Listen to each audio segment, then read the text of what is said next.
C Joseph Vijay எனும் நான்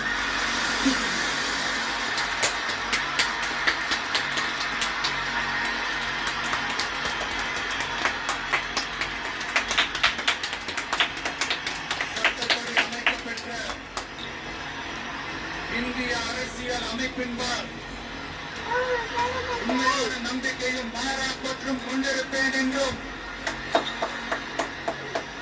இந்திய நாட்டின் ஒப்பில்லாத முழு முதல் ஆட்சியையும் ஒருமையையும் நிலைநிறுத்துவேன் என்றும் தமிழ்நாட்டு அரசின் முதலமைச்சராக உண்மையாகவும் உளச்சான்றின்படியும் என் கடமைகளை நிறைவேற்றுவேன் என்றும் அரசியல் அமைப்பிற்கும் சட்டத்திற்கும் இணங்க